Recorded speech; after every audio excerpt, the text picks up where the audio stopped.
Sahabat kalian, selamat datang di channel kami. Jangan lupa subscribe, like, komen dulu.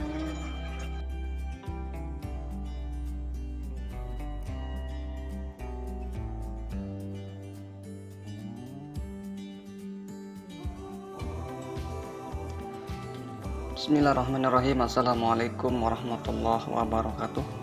Salam satu hobi dan salam pengangguran. Kita kembali lagi kawan-kawan sekalian dalam channel berbagi tentang cara, teknik, perawatan dan pembuahan budidaya anggur. Dalam kesempatan kali ini kita akan mereview jenis anggur Julian yang kita berlakukan pembuahan bersusun. Untuk membandingkan hasil pembuahan bersusun dengan teknik 2 pangkat N antara yang di grounding langsung dengan yang kita tanam di dalam pot, dan ternyata memang hasilnya jauh sempurna yang di grounding langsung pada tanah.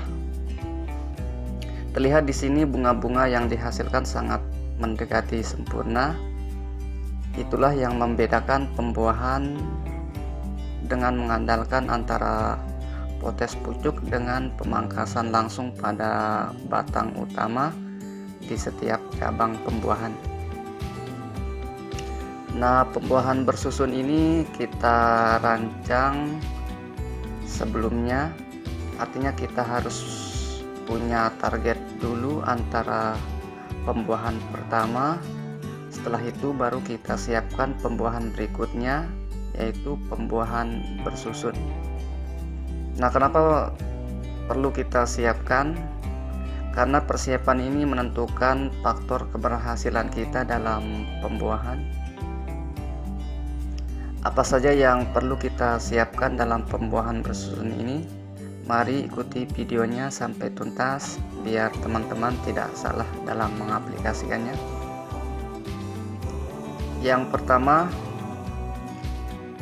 anggap saja kita sudah melakukan pemangkasan pertama, ya seperti terlihat buahnya seperti ini, dan berhasil memasuki pembesaran dan pematangan buah. Setelah itu maka kita siapkan tabungan nutrisi, yaitu cabang pembuahan kita tahan di 15 daun. Ya, kita menghitungnya dari atas pembuahan ini.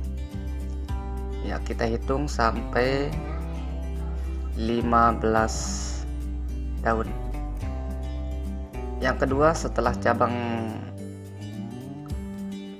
cabang ini terbentuk dan mencapai 15 daun, maka kita lakukan potes pucuk untuk menyiapkan nutrisi berikutnya. Yang ketiga, saat kita sudah melakukan potes pucuk, maka saat itulah kita pemberian nutrisi berlipat dengan memberikan pupuk generatif lagi yang berimbang antara unsur P, Ya, kami ulang antara unsur N, P, dan K. Namun alangkah lebih baiknya unsur P dan K ditingkatkan sedikit. Kemudian yang keempat, setelah pemberian pupuk generatif, maka setiap 3-4 hari kita kontrol tunas air. Ya, dari bud pertama setelah pembuahan sampai bud ke-7 tunas airnya kita buang. Selebihnya kita pelihara tunas air dengan menyisakan 2 daun sampai bud ke-15. Nah, yang kelima, setelah memasuki minggu ke-3 sampai ke-4 pengisian nutrisi, maka kita lihat tunas air yang berada paling ujung cabang, yaitu bud ke-15, apakah sudah mengeluarkan bunga atau tidak. Ya, baik itu bunga PHP ataupun bunga sempurna, karena kuncinya ada di situ. Ya, kalau tunas air pada ujung percabangan sudah mengeluarkan bunga, maka itu merupakan indikator atau pertanda bahwa kita sudah siap melakukan pemangkasan kedua untuk pembuahan bersusun yang sudah kita rancang. Nah, langkah ke-6, setelah indikator pada poin kelima itu sudah terpenuhi, maka kita lakukan pemangkasan pada bud atau pada daun ke-6 atau 7.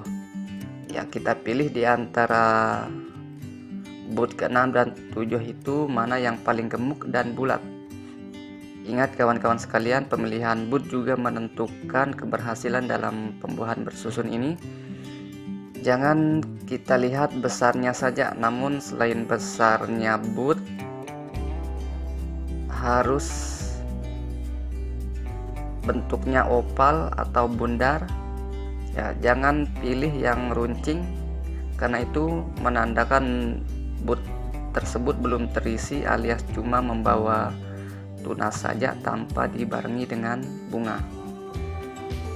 Nah, itulah kawan-kawan sekalian langkah-langkah yang kita perhatikan dalam pembuahan bersusun yang kami rancang sendiri, dan itu sudah kami buktikan hasilnya, dan kami juga sudah bandingkan hasilnya antara kita tanam di dalam pot atau dengan yang di-grounding langsung pada tanah, dan hasilnya jauh maksimal yang kita grounding langsung, karena memang faktor pendukung nutrisinya lebih banyak, lebih memadai, dan lebih mencukupi.